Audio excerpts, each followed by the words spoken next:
Chapitre 1. Le retour au foyer. L'avion de transport C-17 Globemaster atterrit à la base conjointe McGuire-Dix-Lakehurst avec le genre de secousse qui aurait dérangé Kenneth Dunbar 4 ans plus tôt. Maintenant, après 4 déploiements consécutifs sur 3 continents, la turbulence ressemblait à une berceuse. Il avait 34 ans, en paraissait 40 et se sentait ancien. Kenneth s'était engagé dans l'armée à 18 ans, cherchant un but après la mort de son père, un vétéran décoré du Vietnam. Des suites d'une exposition à l'agent orange, son téléphone vibra, trop rapidement, avec un homme qui avait amené un fils dans leur vie, Michael, de 2 ans son cadet, charmant là où Kenneth était réservé, suave là où Kenneth était direct, les frères n'avaient jamais été proches. Michael avait une façon de prendre des raccourcis, de trouver le chemin facile, tandis que Kenneth choisissait le droit difficile plutôt que le faux facile. Leur mère couvait Michael, peut-être parce qu'il lui rappelait moins la guerre et la perte. Kenneth était parti pour l'entraînement de base le lendemain de son diplôme de lycée et n'était jamais vraiment revenu. Il avait rencontré Sarah McLean à un événement de charité pour vétérans 9 ans plus tôt. Elle y faisait du bénévolat, les yeux brillants et impatiente de soutenir nos troupes. Sarah était belle de cette manière conventionnelle, blonde, parfaitement entretenue, toujours prête pour l'appareil photo. Kenneth, portant encore le poids de son premier déploiement en Irak, avait été attiré par sa légèreté, sa normalité apparente. Elle représentait tout ce pourquoi il s'était battu. Le rêve américain, la stabilité, le foyer. Ils s'étaient mariés en 8 mois, elle avait 22 ans, lui 25. Les enfants étaient arrivés rapidement, Emma, maintenant 7 ans, et Jackson, 5 ans. Kenneth avait essayé d'être présent, mais l'armée avait d'autres plans. Quand on est bon dans ce qu'on fait dans les opérations spéciales, il vous renvoie sans cesse. Ce dernier déploiement avait été le plus long, 16 mois en Afrique de l'Est. À entraîner des forces locales pour combattre des groupes extrémistes, il avait raté le premier jour d'école maternelle de Jackson, le récital de ballet d'Emma, de Noël, et apparemment, sa femme tombant amoureuse de son frère. Kenneth attrapa son sac de voyage au tapis des bagages, sentant le poids familier de son équipement, l'air de Philadelphie le frappa en sortant. Octobre frisquet, portant l'odeur des feuilles mortes et du carburant diesel, il avait organisé son propre transport. Voulant surprendre Sarah et les enfants, son téléphone était éteint pendant le transport final. Protocole. Il l'alluma dans l'Uber, regardant l'écran s'illuminer de notifications, 43 messages textes, 27 appels manqués. Son pouce plana au-dessus du nom de Sarah. Elle avait envoyé 10 messages dans la dernière heure. Le premier fit geler son sang. Kenneth, nous devons parler. Ne viens pas à la maison. Il défila, sa mâchoire se serrant à chaque message. Les mots se brouillèrent jusqu'à ce qu'un texte, envoyé 30 minutes plus tôt, se fixe dans son esprit. « Je me marie avec ton frère demain ? Ne viens pas. Tes enfants auront un nouveau père. » Kenneth fixa l'écran. Le lisant 3 fois, le chauffeur Uber jeta un coup d'œil dans le rétroviseur, puis détourna rapidement le regard. Quelque chose dans le visage de Kenneth l'avertissant contre la conversation. Pour les déploiements, pour les fois où il avait mis sa vie en jeu, il avait porté des soldats blessés sous le feu, avait pris des décisions qui sauvèrent des vies et en prenait, avait manqué l'enfance de ses enfants pour que les enfants des autres puissent grandir en sécurité, et c'était son retour au foyer. Ses doigts bougèrent automatiquement, tapant 3 mots « Félicitations à vous deux ». Puis il passa un appel. Oliver Harvey répondit à la 2e sonnerie. « Kenneth, tu es de retour ? J'ai besoin que tu me rejoignes.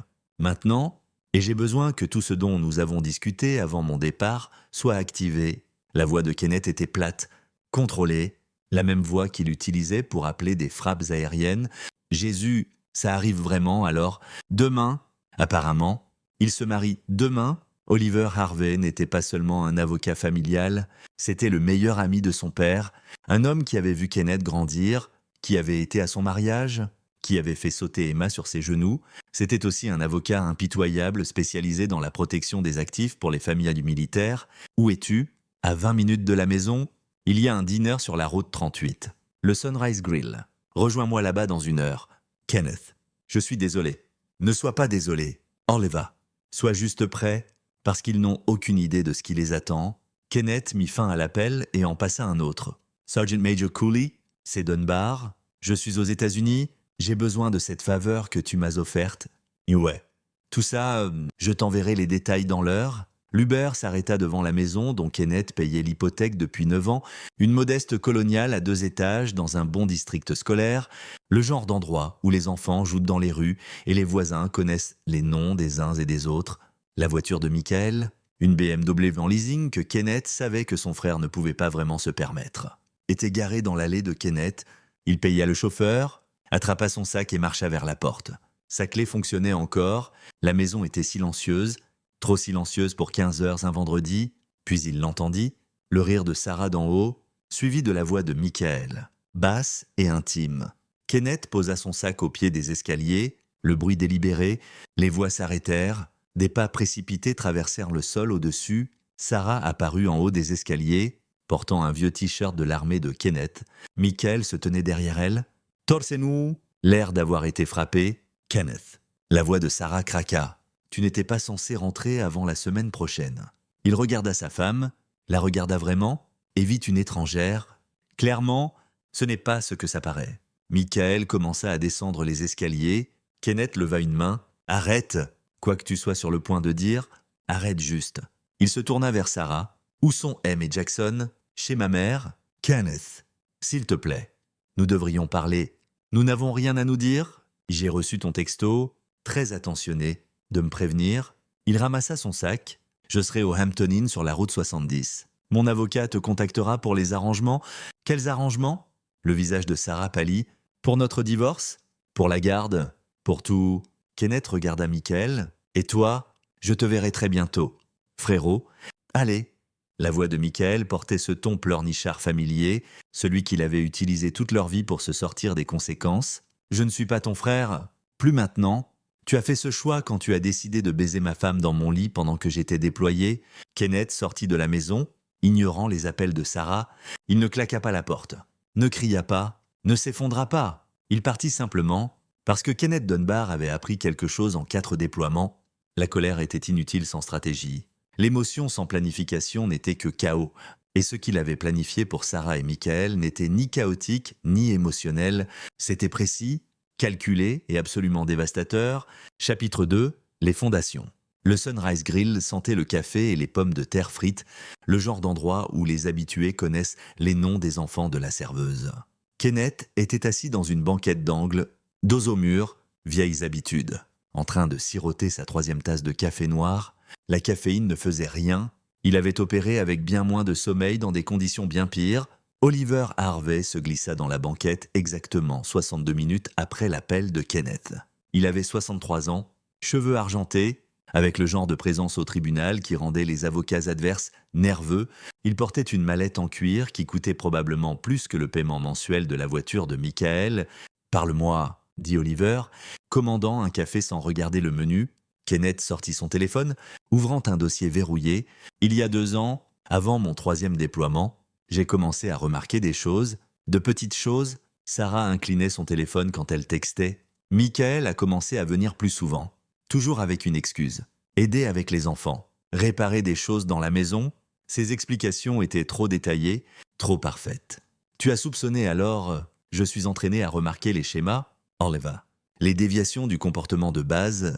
Sarah a commencé à faire du sport de manière obsessionnelle, acheter de nouveaux vêtements, se faire les ongles chaque semaine. Pas pour moi, j'étais sur le point de partir. Pour quelqu'un, la mâchoire de Kenneth se serra. J'ai installé un logiciel de surveillance sur notre ordinateur familial avant de partir. Légal, puisque je le possède, et qu'il est dans ma maison. J'ai aussi installé des caméras de sécurité. J'ai dit à Sarah que c'était pour la sécurité pendant mon déploiement. Les sourcils d'Oliver se levèrent. Tu as rassemblé des preuves pendant 2 ans. 16 mois de documentation continue. Photos horodatées de la voiture de Michael dans mon allée toute la nuit. Relevé bancaire montrant des retraits en espèces de notre compte joint que Sarah utilisait pour des chambres d'hôtel. Sauvegarde de messages textes. Kenneth glissa une clé USB sur la table. Tout est là. Tout ce dont tu as besoin. Jésus, Kenneth, c'est complet. Il y a plus. Kenneth sortit un dossier. 3 mois après mon déploiement, Sarah a ouvert une carte de crédit à mon nom, a forgé ma signature, a accumulé 43 240 € de charges. Bijoux, restaurants. Un week-end aux Bahamas qu'elle m'a dit être un voyage entre filles. Michael était sur ce vol. J'ai le manifeste des passagers. Le visage d'Oliver durci. C'est du vol d'identité, de la fraude. C'est de la prison, dit Kenneth platement. Mais je n'ai pas fini. Michael a lancé une entreprise l'année dernière, Dunbar Premium Auto Detailing. Il a utilisé mes crédentials militaires et mon statut de vétéran pour obtenir des contrats préférentiels avec la VA et le gouvernement local. M'a listé comme copropriétaire sans ma connaissance ou ma signature. Plus de faux. Peux-tu prouver que tu ne savais pas? J'étais en Somalie, Oliver. J'ai le témoignage de mon commandant, des enregistrements de déploiement. Tout. Il n'y a aucun moyen que j'ai pu signer des documents d'incorporation pendant que je menais des opérations dans la Corne de l'Afrique. Oliver siffle là-bas. Tu as construit un dossier qui pourrait les enterrer tous les deux. J'ai construit plusieurs dossiers. Accusation criminelle pour Sarah. Vol d'identité. Fraude. Pour Michael, fraude commerciale. Vol de valeur par procuration. Poursuite civile pour les deux. Aliénation d'affection. Infligement intentionnel de détresse émotionnelle. Kenneth se pencha en avant. Et je veux la garde complète d'Emma et Jackson. Sur quel motif?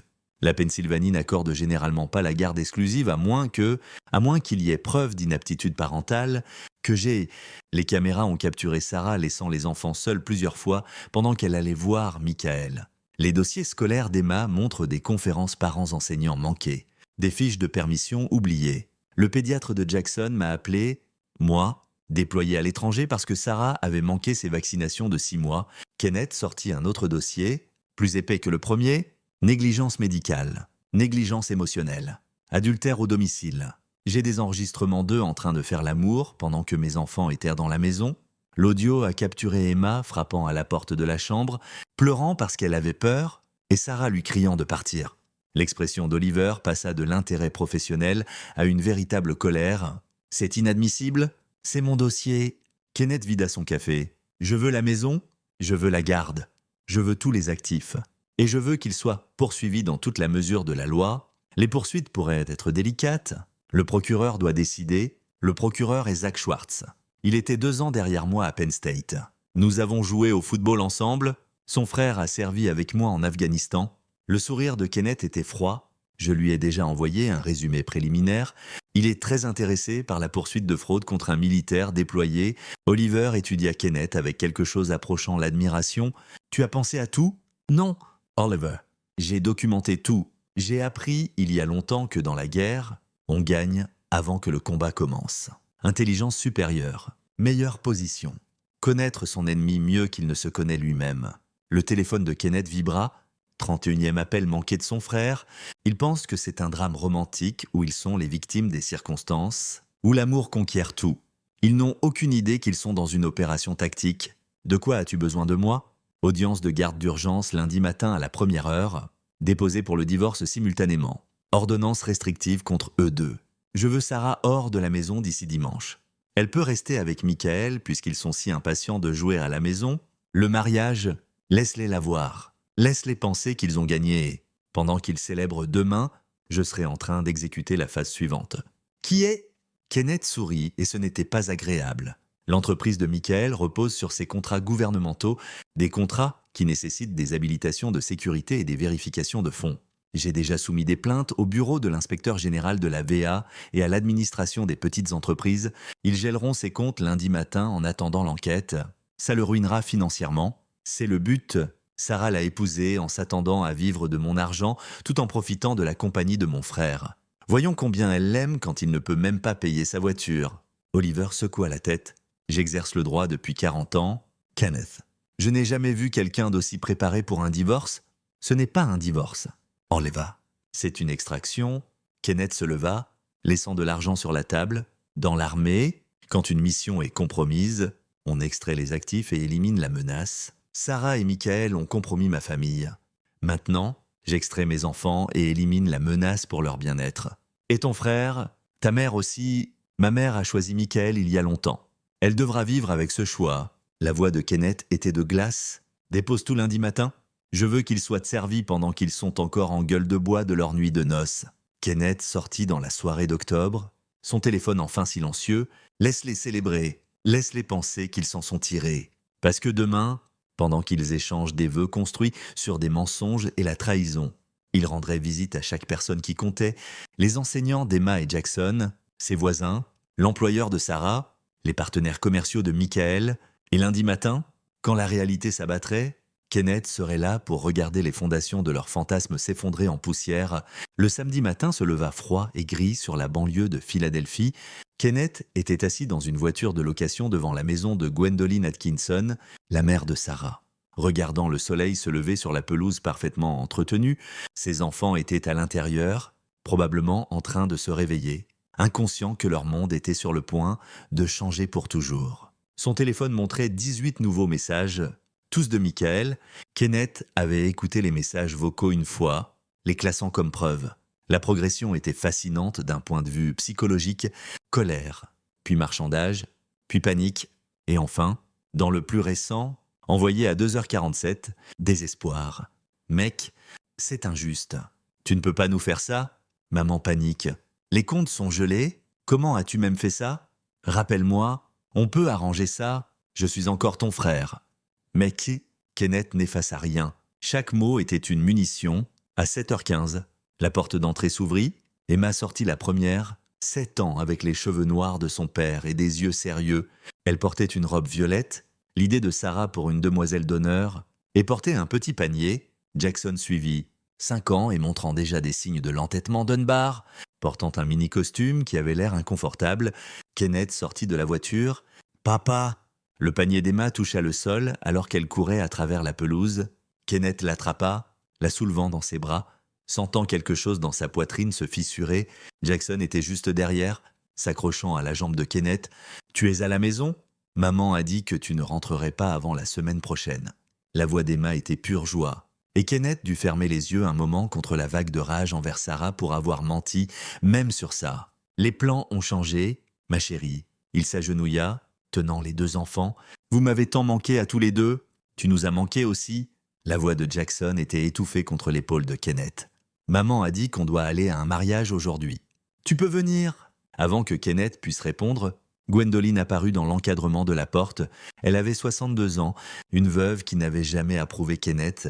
Il était trop militaire, trop rigide, pas charmant comme Michael. Son visage pâlit quand elle le vit. « Kenneth, personne ne m'a dit que tu étais de retour. Personne ne le savait. Pouvons-nous parler ?» Il n'attendit pas la réponse, marchant vers elle avec les enfants sur ses talons.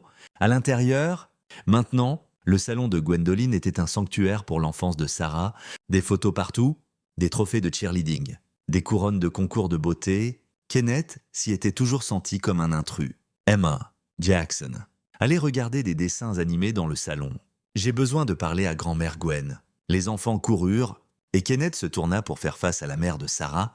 Il sortit son téléphone, ouvrant un album photo. J'ai besoin que tu vois quelque chose. Pendant les 10 minutes suivantes, Kenneth guida Gwendoline à travers l'épreuve. Pas tout, il n'était pas assez cruel pour lui montrer les photos intimes, mais assez les relevés de cartes de crédit forgées, les enregistrements bancaires, la chronologie de l'affaire, les préoccupations écrites de l'enseignante d'Emma sur la négligence de Sarah, les rendez-vous médicaux manqués de Jackson. Le visage de Gwendoline s'effondra. « Je ne savais pas. Sarah a dit que vous aviez convenu de vous séparer, que tu étais passé à autre chose. J'ai été en Afrique de l'Est pendant 16 mois. Je n'ai rien dépassé. » La voix de Kenneth était dure. « Sarah épouse mon frère aujourd'hui. Je suppose que tu savais pour cette partie. Elle a dit que tu avais donné ta bénédiction. Elle a menti, surtout, y compris sur le fait d'être une bonne mère pour mes enfants. » Kenneth rangea son téléphone. « Je dépose pour une garde d'urgence lundi matin. J'ai la documentation de négligence, de fraude, d'infidélité menée au domicile pendant que mes enfants étaient présents. Je dépose aussi des accusations criminelles contre Sarah et Michael. Kenneth, s'il te plaît, je ne suis pas ici pour débattre de ça. Gwendoline, je suis ici pour te dire qu'après aujourd'hui, tu auras un choix. Tu peux soutenir Sarah dans son illusion ou tu peux maintenir une relation avec tes petits-enfants. Pas les deux, tu ne peux pas m'empêcher de les voir. Je peux et je le ferai si tu continues à encourager le comportement destructeur de leur mère. » Kenneth se dirigea vers le salon. « Emma et Jackson viennent avec moi. Si Sarah veut les voir, elle peut se présenter à l'audience de garde avec un avocat. C'est le jour de son mariage. Alors, elle aurait dû penser à ses enfants avant de le planifier. » Kenneth appela les enfants. « Allez, les enfants, allons prendre le petit déjeuner. » Mais le mariage, Emma avait l'air confuse. Changement de plan. « Ma chérie, que pensez-vous des crêpes à la place ?» Les enfants acclamèrent, courant pour prendre leur sac de nuit. Gwendoline attrapa le bras de Kenneth. « C'est cruel. Tu sais ce qui est cruel ? Dire à tes enfants qu'un autre homme va être leur nouveau père pendant que leur vrai père est déployé dans une zone de combat. Kenneth libéra son bras. Sarah a fait ses choix. Maintenant, elle doit vivre avec. À midi, Kenneth avait accompli plus que la plupart des gens en une semaine. Il avait emmené les enfants à l'IHOP, où ils avaient parlé de l'école et des amis et de tout ce qu'ils avaient sauvé pendant qu'il était parti. Il avait évité de mentionner le divorce. Il l'apprendrait bien assez tôt. Puis, il avait conduit chez Ruth Ménard, la directrice de l'école. Elle connaissait Kenneth depuis que Emma avait commencé la maternelle, avait correspondu avec lui par email pendant ses déploiements. Kenneth lui montra la documentation de la négligence de Sarah, les conférences manquées, les formulaires oubliés, les fois où Emma avait été ramassée en retard ou pas du tout. « Je dépose pour la garde complète lundi », expliqua Kenneth. « Je voulais que vous sachiez parce qu'il pourrait y avoir des tentatives de Sarah ou de sa famille pour prendre les enfants. J'ai besoin que vous m'appeliez d'abord si quelqu'un d'autre que moi essaie de les prendre. » L'expression de Ruth était sympathique. « Bien sûr, Kenneth. Nous mettrons à jour la liste des contacts d'urgence immédiatement. » Ensuite fut Calvin Liu, son voisin et ami, un vétéran des Marines qui vivait 3 portes plus loin. Calvin avait surveillé les choses pendant que Kenneth était déployé. Et sa caméra de sonnette Ring faisait face à la maison de Kenneth. Les images que Calvin fournit étaient dévastatrices. Preuves horodatées de la voiture de Michael présente toute la nuit, Sarah laissant les enfants seuls. Des disputes visibles par les fenêtres. « Je savais que quelque chose n'allait pas », dit Calvin. Copiant les fichiers sur le disque externe de Kenneth, « Je voulais te le dire, mais tu étais en mission. J'ai pensé que tu avais assez à t'inquiéter. Tu as bien fait, ça aide plus que tu ne le sais. » À 15 heures, à l'heure où Sarah et Michael échangeaient probablement des vœux dans un lieu surévalué, Kenneth rencontrait le sergent-major Michael Cooley dans un bar sportif à Trenton. Cooley était de l'ancienne école de l'armée, un homme qui avait servi 30 ans et avait des connexions dans toute la communauté militaire et des vétérans. Donc, ton frère a utilisé ton nom, ton dossier de service, pour obtenir des contrats auxquels il n'avait pas droit. Le visage de Cooley était de granit. C'est du vol de valeur ? Kenneth, une saveur différente de l'habitude. Mais c'est ce que c'est. J'ai besoin que ce soit documenté. J'ai besoin de témoins qui peuvent témoigner que je n'ai jamais participé à aucune entreprise avec Michael, étant donné mon emploi du temps de déploiement. Considère ça fait, j'aurai des déclarations de ton commandement d'ici lundi. La mâchoire de Cooley se serra. Des gars comme ton frère, ils rendent les choses plus difficiles pour les entreprises légitimes de vétérans. On va l'enterrer ? Le soleil se couchait quand Kenneth rentra enfin au Hampton Inn avec Emma et Jackson. Ils avaient passé une bonne journée. Le zoo, la glace. On filme. Les enfants étaient épuisés, heureux, inconscients que le mariage de leurs parents avait pris fin et que leur vie était sur le point de se transformer.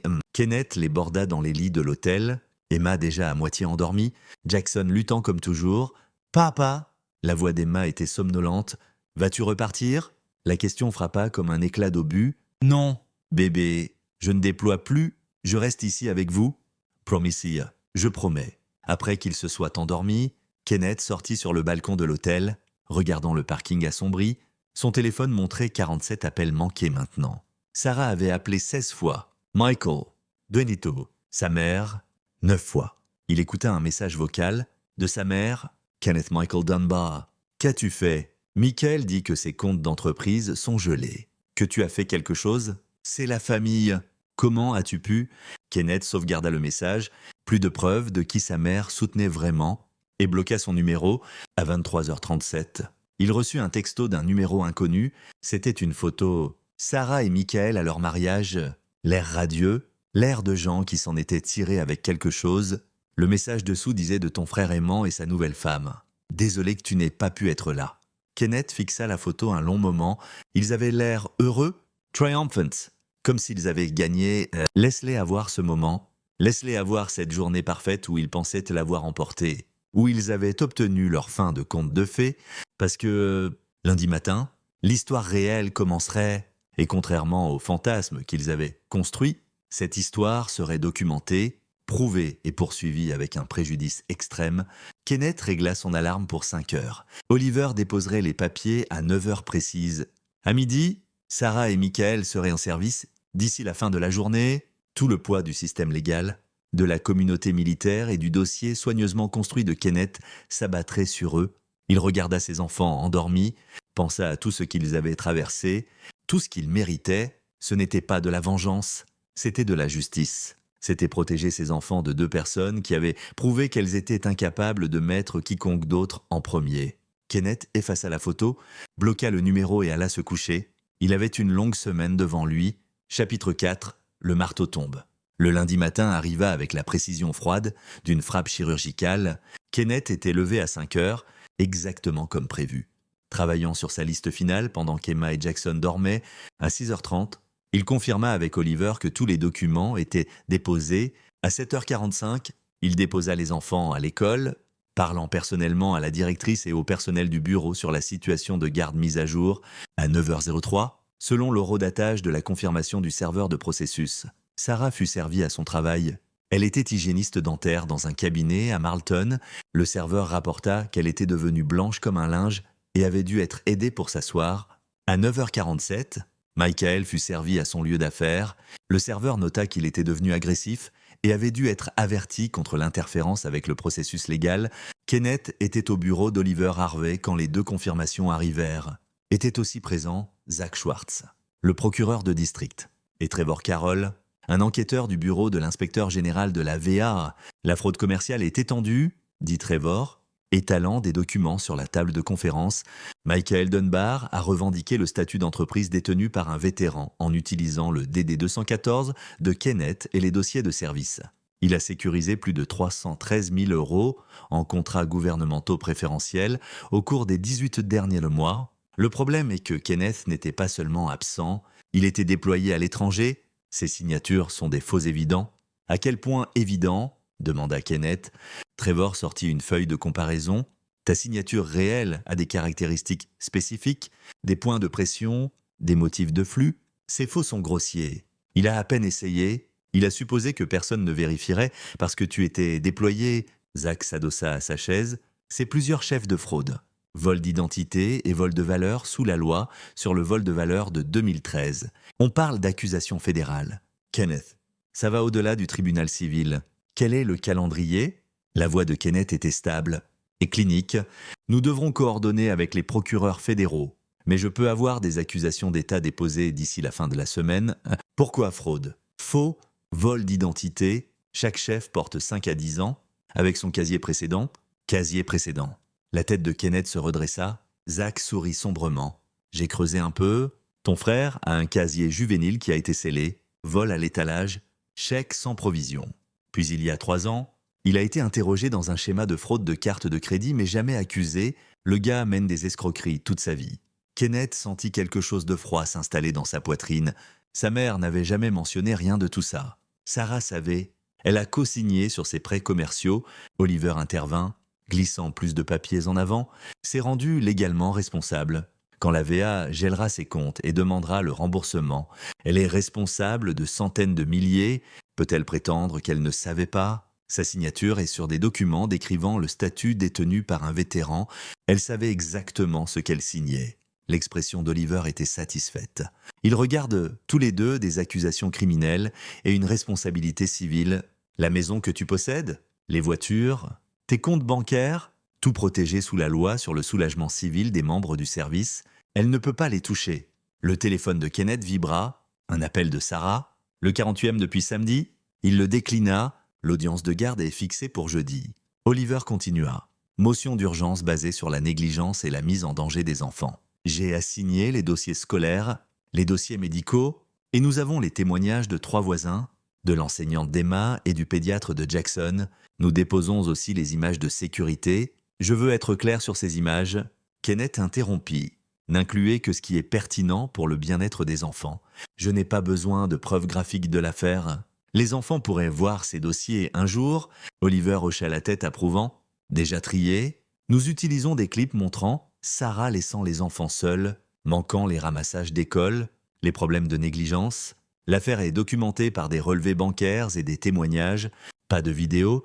Trevor rassembla ses documents. Je coordonnerai avec les procureurs fédéraux.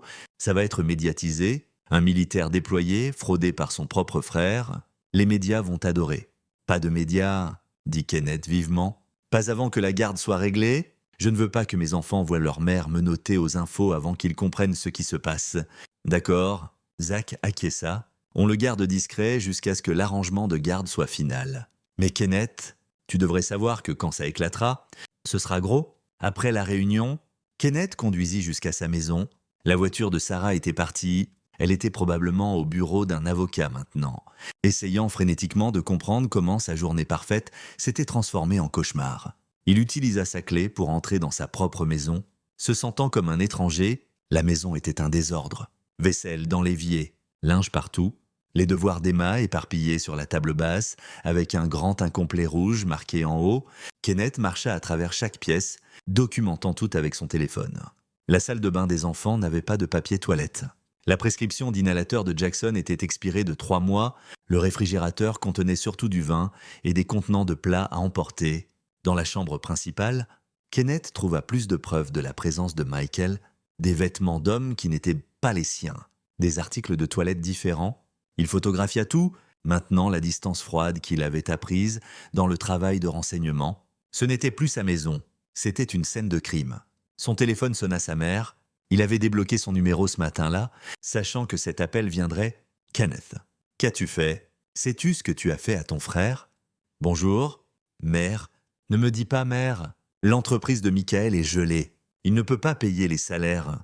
Il a des employés qui ne seront pas payés à cause de toi. À cause de sa fraude ?» corrigea Kenneth. Il a utilisé mon identité pour sécuriser des contrats auxquels il n'avait pas droit. C'est un crime fédéral. Il essayait de t'inclure. Il était généreux. J'étais en Somalie. Mère, comment exactement participais-je à une entreprise dans le New Jersey pendant que j'étais déployé en Afrique de l'Est?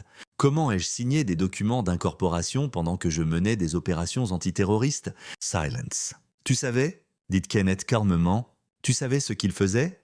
Et tu n'as rien dit? C'est ton frère. C'est un criminel qui a commis une fraude en utilisant mon nom. Et Sarah l'a aidé à le faire tout en dépensant mon argent et en dormant dans mon lit. La voix de Kenneth devint froide.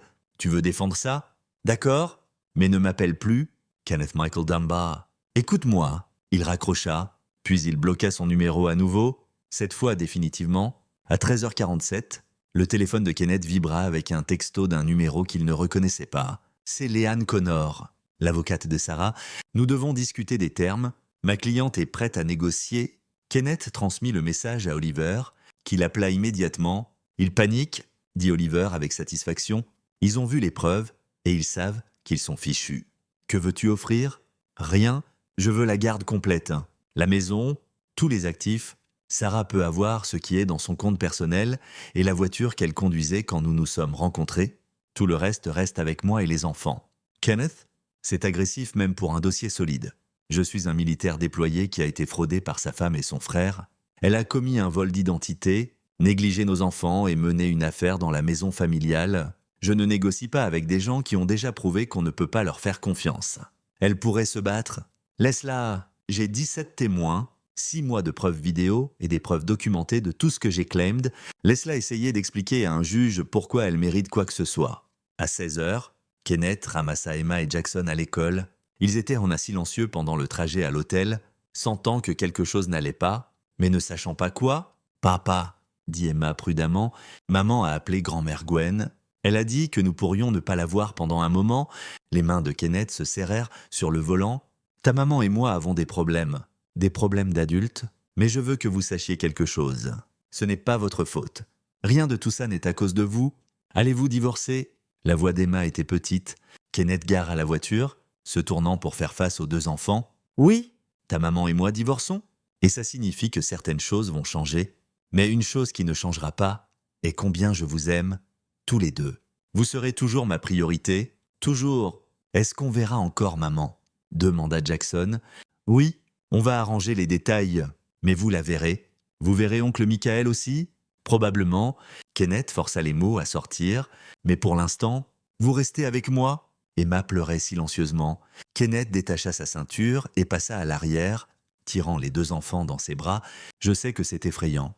Je sais que ce n'est pas juste pour vous, mais je vous promets, on va s'en sortir.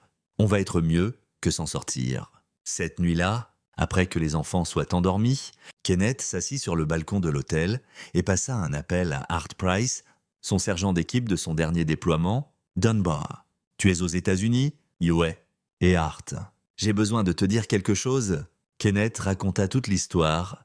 la trahison, la fraude, la bataille pour la garde. Art écouta sans interrompre. Quand Kenneth finit, Art fut silencieux un moment, puis « Frère, je suis désolé.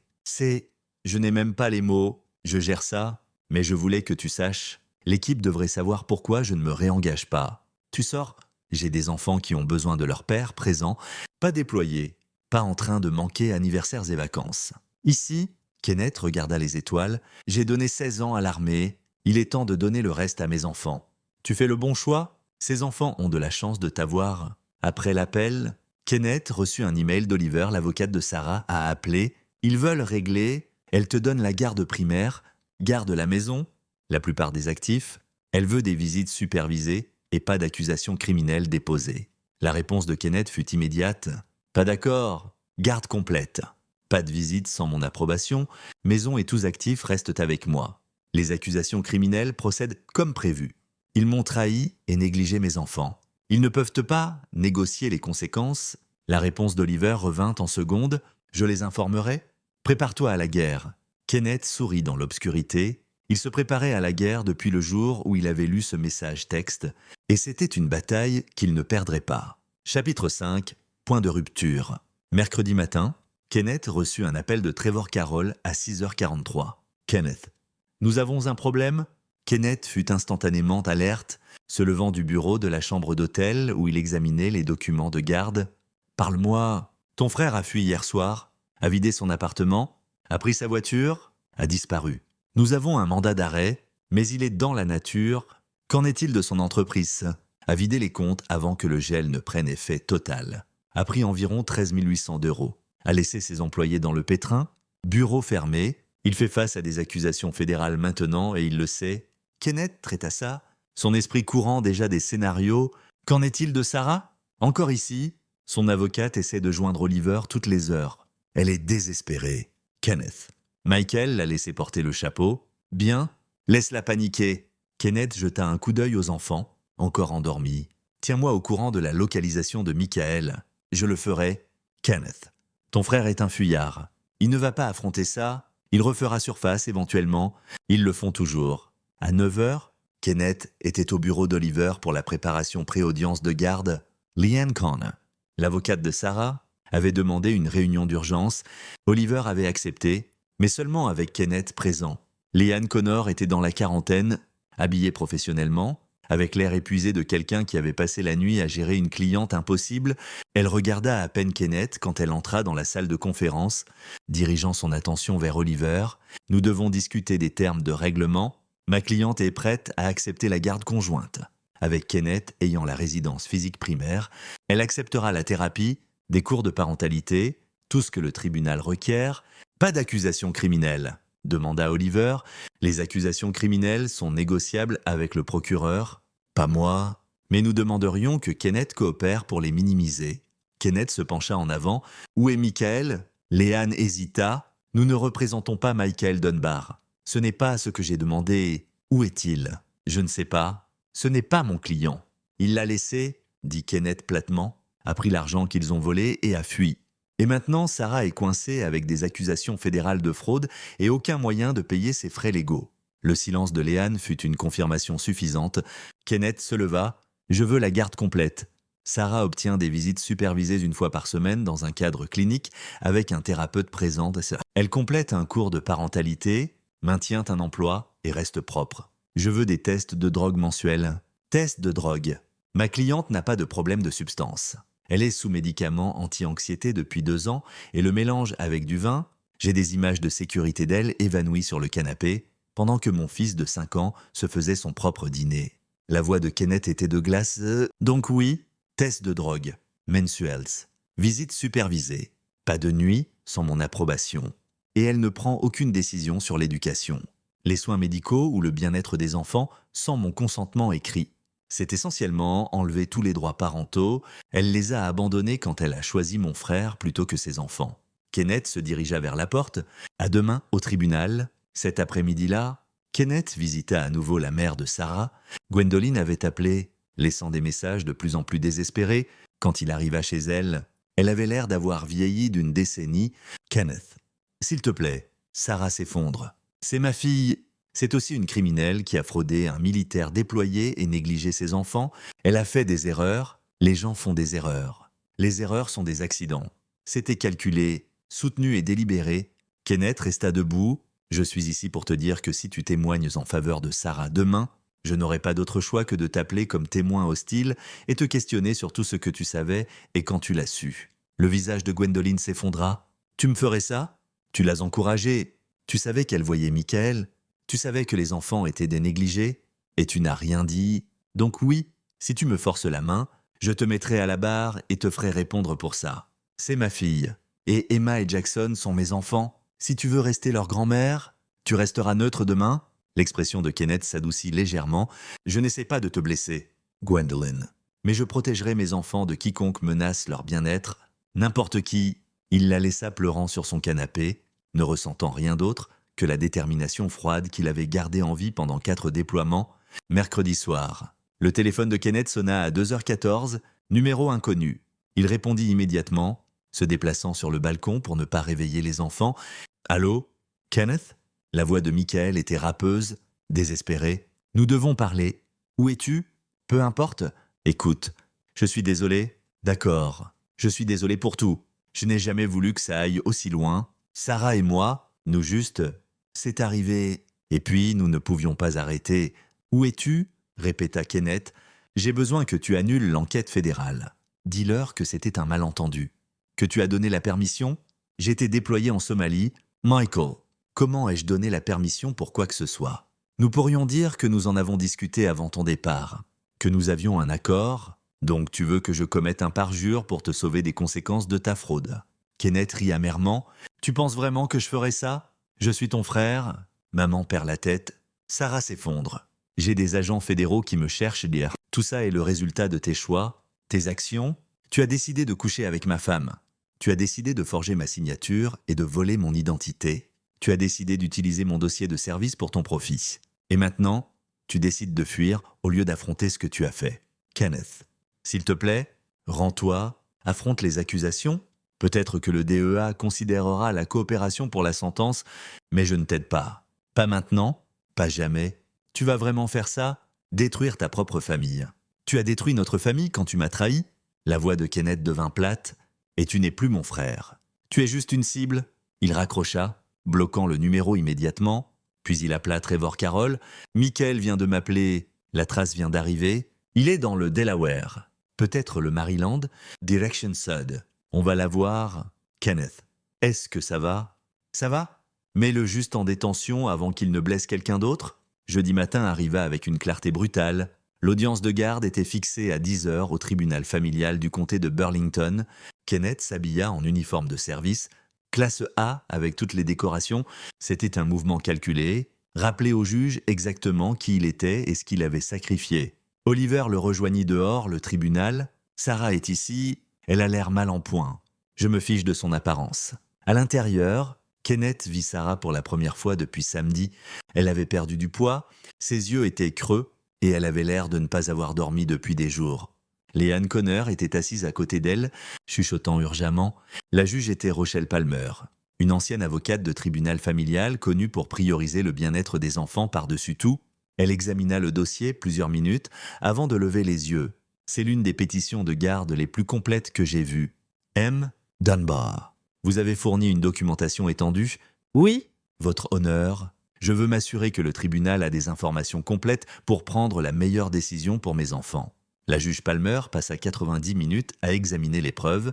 Images de sécurité montrant la négligence de Sarah. Dossiers scolaires documentant les conférences manquées. Dossiers médicaux montrant des vaccinations retardées, relevés bancaires prouvant la fraude financière, témoignages de voisins.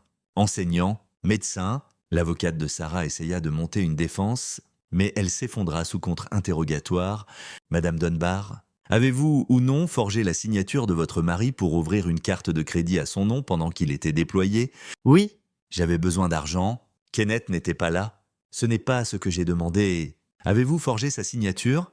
Oui. Mais avez-vous utilisé l'argent de cette carte de crédit obtenue frauduleusement pour financer des voyages et des dîners avec le frère de votre mari? Le visage de Sarah s'effondra. Oui. Avez-vous laissé vos enfants?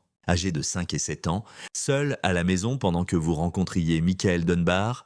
Seulement quelques fois, les images de sécurité montrent 14 incidents séparés sur 6 mois. Vos enfants étaient-ils supervisés pendant ces incidents? Non. L'expression de la juge Palmer devint plus froide à chaque réponse. Quand Oliver appela l'enseignante d'Emma, Julia Wong, le témoignage fut dévastateur. Emma est venue à l'école plusieurs fois avec des vêtements non lavés. Elle s'est endormie en classe. Quand j'ai appelé sa mère sur ses préoccupations, Madame Dunbar est devenue défensive et agressive. Emma a mentionné plusieurs fois que maman a un nouvel ami qui rend papa triste.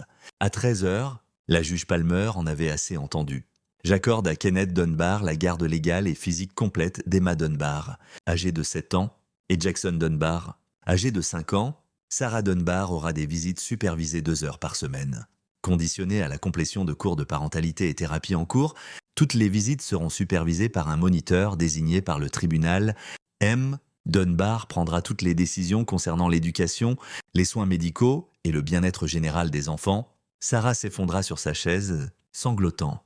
Leanne Conner posa une main sur son épaule mais avait l'air résignée. De plus, continua la juge Palmer, j'ordonne à Sarah Dunbar de quitter le domicile familial dans les 72 heures. Le domicile, tous les actifs joints et tous les comptes bancaires sont attribués à Kenneth Dunbar. Madame Dunbar, vous avez droit à vos possessions personnelles et au véhicule que vous avez apporté dans le mariage. Tout le reste avec M. Dunbar et les enfants. Kenneth sentit quelque chose se détendre dans sa poitrine. Ses enfants étaient en sécurité, légalement, définitivement en sécurité. Alors qu'il quittait le tribunal, Sarah essaya de l'approcher. « Kenneth, s'il te plaît, pouvons-nous parler ?»« Non, nous communiquons par avocat ou le superviseur de visite. C'est tout. Je suis désolé. Je suis tellement désolé. »« Kenneth, je n'ai jamais voulu... » »« Tu n'as jamais voulu de conséquences, » interrompit Kenneth. « Tu voulais mon argent, ma maison, mes enfants et mon frère. Tu voulais tout sans payer le prix, mais ce n'est pas comme ça que la vie fonctionne. » Sarah. Il s'éloigna, la laissant pleurant sur les marches du tribunal. Oliver le rattrapa. « Kenneth, c'était une victoire aussi complète que j'en ai jamais vue. Tu as tout obtenu ? J'ai obtenu mes enfants, c'est tout ce qui comptait. » Alors que Kenneth conduisait pour ramasser Emma et Jackson à l'école, son école maintenant, sa décision, son téléphone sonna. « Trevor Carroll, on l'a eu. La police d'État du Maryland a ramassé Michael dans un motel en dehors de Baltimore. Il est en détention fédérale. Ils le transfèrent au New Jersey pour faire face aux accusations. » Kenneth Gara, prenant un moment pour assimiler. « Merci. Trevor, il y a plus. Ils ont trouvé des preuves dans sa voiture, des documents forgés, des chèques en blanc avec tes informations de routage, même des brouillons de faux ordres militaires. Ils planifiaient quelque chose de plus gros. Tu l'as arrêté avant qu'il ne puisse faire de vrais dommages à d'autres vétérans. » Kenneth ferma les yeux. Son frère, la personne avec qui il avait grandi, qui avait fait partie de sa vie pendant plus de 30 ans, était un prédateur, un escroc qui aurait continué à frauder si Kenneth ne l'avait pas arrêté. Je témoignerai à son procès. Tout ce dont tu as besoin, on restera en contact. Kenneth, tu as bien fait. Tu as protégé tes enfants et potentiellement des dizaines d'autres personnes. Ça prend du courage. Après l'appel, Kenneth resta assis dans sa voiture plusieurs minutes, assimilant tout. En 72 heures, sa vie avait complètement transformé. Il était passé de mari trahi à père célibataire avec garde complète, de victime à vainqueur. Mais la victoire semblait creuse.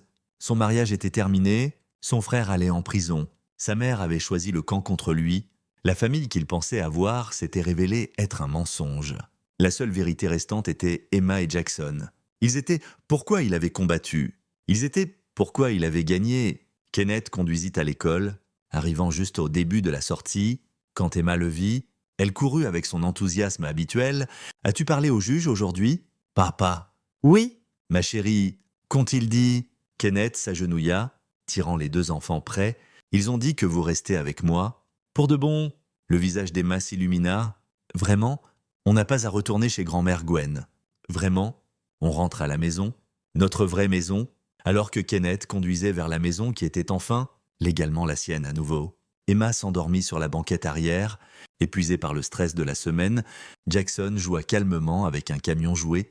Kenneth jeta un coup d'œil dans le rétroviseur à sa fille endormie et sentit quelque chose changer. La colère qu'il avait alimentée pendant les 4 derniers jours commençait à s'estomper, remplacée par autre chose. Un but, de la détermination, de l'espoir. Sa vieille vie était terminée, son mariage était fini, sa famille était fracturée au-delà de la réparation, mais devant lui se trouvait quelque chose de mieux, une chance de construire une vie réelle avec ses enfants, une chance d'être présent, une chance d'être le père qu'il méritait. Et ça valait la peine de se battre pour ça. Chapitre 6, Reconstruction. Vendredi matin, Kenneth se tenait dans son salon, le sien à nouveau, légalement et complètement, évaluant le travail devant lui. Sarah avait vidé pendant la nuit, prenant seulement ce que le tribunal avait permis. Elle avait laissé la maison en ruine, tiroirs ouverts, déchets partout. Un acte final de vengeance mesquine. Emma et Jackson étaient à l'école. Kenneth avait exactement 6 heures pour transformer cet espace d'une scène de crime en un foyer. Il commença par la chambre principale, dénudant le lit et jetant chaque morceau de tissu dans des sacs poubelles. Le matelas alla au bord du trottoir. Il en commanderait un nouveau en ligne. Livraison le jour même. Chaque trace de Sarah et Michael devait partir. Son téléphone sonna. Oliver Harvey. Kenneth. L'audience d'inculpation de Michael est lundi. Les procureurs fédéraux l'accusent de fraude par fil, vol d'identité et violation de la loi sur le vol de valeurs. Ils recommandent pas de caution. C'est un risque de fuite. Qu'en est-il de Sarah? Le procureur décide encore. Sa coopération pourrait réduire les accusations, mais elle regarde minimum probation, maximum 5 ans, dépend combien elle témoigne contre Michael. Kenneth posa son travail. Elle l'a trahi. Elle l'a déjà fait. Léane a appelé ce matin. Sarah est prête à fournir des preuves sur les autres schémas de Michael. Apparemment, ce n'était pas sa première fois à forger des documents. Elle prétend qu'il l'a manipulée, qu'elle ne comprenait pas les implications légales. C'est des conneries et on le sait tous les deux. Bien sûr que oui, mais si ça réduit sa sentence et la garde hors de prison fédérale, le procureur pourrait prendre l'accord. Elle est plus utile comme témoin qu'en prisonnière. Kenneth reprit à vider les tiroirs. Je veux qu'elle soit tenue éloignée des enfants jusqu'à ce qu'elle complète la thérapie. Quel que soit l'accord qu'elle fasse, c'est non négociable. Déjà dans les termes, elle n'obtient pas de visite jusqu'à ce qu'un thérapeute signe sur sa fitness en tant que parent. Après l'appel, Kenneth travailla méthodiquement à travers la maison. Les chambres des enfants furent redécorées avec de nouveaux linges de lit, peinture fraîche sur les murs. Emma choisit violette, Jackson choisit bleu. Il remplaça le canapé où Sarah s'était évanouie ivre pendant que les enfants avaient faim. Nouvelles assiettes, nouvelles serviettes. Tout frais. À 15 heures, quand il ramassa Emma et Jackson à l'école, la maison était transformée, pas parfaite mais propre. Sûre, la leur, papa, les yeux d'Emma s'écarquillèrent quand ils franchirent la porte. Ça a l'air différent, ça va continuer à avoir l'air différent. Je veux que vous m'aidiez à faire de cet endroit un foyer à nouveau, votre foyer. Ce week-end-là, Kenneth emmena les enfants faire du shopping de meubles. Emma choisit une nouvelle étagère pour sa chambre. Jackson choisit un lit de voiture de course qui le fit crier d'excitation. Ils peignirent ensemble, mangèrent de la pizza pour dîner, regardèrent des films blottis sur le nouveau canapé. Samedi soir, après que les enfants soient au lit, Kenneth s'assit à sa table de cuisine avec Art Price, qui avait conduit du North Carolina pour vérifier sur lui. « Tu as l'air d'en faire. »« Frère, » dit Art sans préambule, « je me sens comme en enfer. Mais t'as gagné. Tu as récupéré tes enfants, ta maison, ta vie. Yoed. » Kenneth fixa sa bière, et ça fait encore comme si j'avais tout perdu. Art fut silencieux un moment. Tu as perdu un mariage qui était déjà mort. Tu as perdu un frère qui n'a jamais vraiment été un frère. Ce que tu as gagné, c'est tes enfants et ta dignité. Ce n'est pas rien. Je n'arrête pas de penser à tous les signes que j'ai manqués. Toutes les fois où j'aurais dû savoir. Arrête!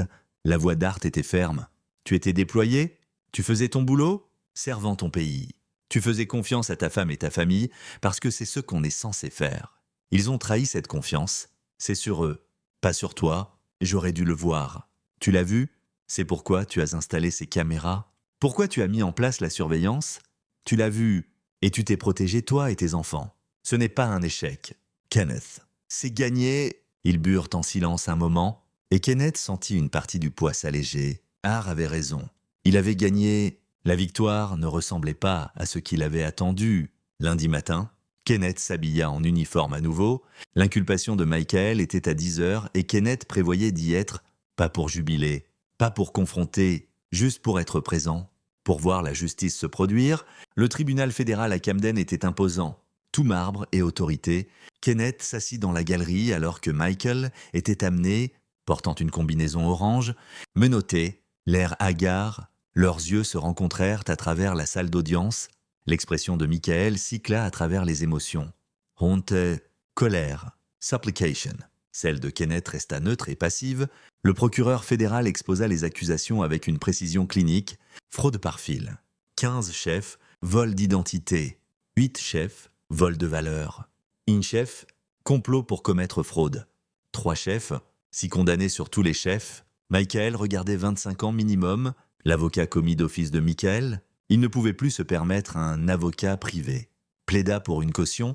Mon client a des liens familiaux avec la communauté. Votre honneur, ce n'est pas un risque de fuite. Il a littéralement fui au Maryland et a été appréhendé dans un motel, interrompit le procureur. Il a vidé ses comptes d'entreprise, quitté l'État et a été trouvé avec des documents forgés dans son véhicule. Il est la définition d'un risque de fuite. Le juge William Sparks était un vétéran du Vietnam sans fioriture qui avait zéro tolérance pour les cas de fraude impliquant des membres du service. Caution refusée. Le défendeur restera en détention fédérale en attendant le procès. Date du procès fixée au 12 janvier. Le visage de Michael s'effondra alors qu'il l'emmenait. Il essaya d'attraper Kenneth une fois de plus, mais Kenneth partait déjà. Dehors le tribunal. Sarah attendait. Elle avait l'air pire qu'à l'audience de garde, plus mince. Épuisée, désespérée. Kenneth. S'il te plaît, j'ai besoin de te parler. Non. Je témoigne contre Michael. Je leur dis tout. Est-ce que ça compte pour quelque chose? Kenneth s'arrêta, tourna pour lui faire face. Tu témoignes pour te sauver? Pas parce que c'est juste, mais parce que tu as peur d'aller en prison. Ne prétends pas que c'est noble. J'ai fait des erreurs. Tu as fait des choix, corrigea Kenneth. Chaque jour pendant 16 mois, tu as choisi de me mentir, de me voler, de négliger nos enfants. Ce n'étaient pas des erreurs, c'était des décisions. Je l'aimais, je pensais qu'il m'aimait aussi, mais il m'a juste utilisé. Et comment penses-tu que je me suis senti? La voix de Kenneth était calme mais coupée comme une lame. Je pensais que tu m'aimais, je pensais que nous construisions une vie ensemble. Chaque fois que j'étais en danger, chaque fois que j'affrontais la mort, je pensais à rentrer à la maison pour toi et les enfants. C'est ce qui m'a gardé en vie. Sarah. Et c'était tout un mensonge. Des larmes coulaient sur son visage. Je suis désolé. Je suis tellement désolé. Je sais que tu l'es. Tu es désolé d'avoir été attrapé. Tu es désolé de faire face aux conséquences. Mais tu n'es pas désolé pour ce que tu as fait parce que si tu l'étais, tu aurais arrêté. Kenneth recula. J'espère que tu obtiens de l'aide. J'espère que la thérapie marche pour toi. Parce que ces enfants méritent une mère qui met vraiment eux en premier. Et en ce moment, tu n'es pas elle. Il s'éloigna, la laissant pleurant sur les marches du tribunal pour la 2e fois cette semaine. Cet après-midi-là, Kenneth eut sa première réunion avec Susie Hancock, la thérapeute familiale qui superviserait les visites de Sarah. Son bureau était chaleureux, professionnel, conçu pour mettre les enfants à l'aise. J'ai examiné les documents du tribunal, dit Susie. C'est une situation complexe. Comment les enfants le gèrent-ils? Emma sait qu'un divorce se passe. Jackson comprend que les choses sont différentes. Aucun d'eux ne sait encore pour la fraude ou les accusations criminelles. Bien, ils n'ont pas besoin de connaître ces détails, surtout à leurs âges. Suzy prit des notes. Qu'en est-il de leur mère? Comment parle-t-il d'elle? Emma est en colère. Elle ne l'admet pas, mais elle l'est. Elle a entendu Sarah me crier au téléphone, l'a entendu dire des choses cruelles. Jackson semble juste confus. Il n'arrête pas de demander quand maman rentre à la maison. Et que leur dis-tu? Que maman a besoin de temps pour travailler et à être la meilleure maman possible. Qu'elle l'aime, mais qu'elle a fait des erreurs et a besoin de les réparer. La mâchoire de Kenneth se serra. Je ne la laisserai pas rentrer dans leur vie jusqu'à ce que je sache qu'elle est sûre pour eux, jusqu'à ce que je sache qu'elle ne les blessera plus. C'est la bonne approche. Les enfants ont besoin de stabilité, de cohérence. Ils ont besoin de savoir que les règles ne vont pas changer. Suzy leva les yeux de ses notes. Kenneth. Tu as traversé quelque chose de traumatique? As-tu considéré la thérapie pour toi-même? Je gère ça. Ce n'est pas la même chose que le traité. Tu as vécu une trahison à plusieurs niveaux. Infidélité conjugale, trahison fraternelle, rejet parental. C'est un trauma significatif. Même pour quelqu'un avec ton background militaire. Kenneth fut silencieux un moment. J'y penserai. S'il te plaît. Parce qu'Emma et Jackson ont besoin que tu sois en bonne santé, pas juste fonctionnel. Ils ont besoin que tu modélises comment gérer des émotions difficiles, comment guérir de la trahison. Si tu le repousses juste, ils apprendront à faire de même.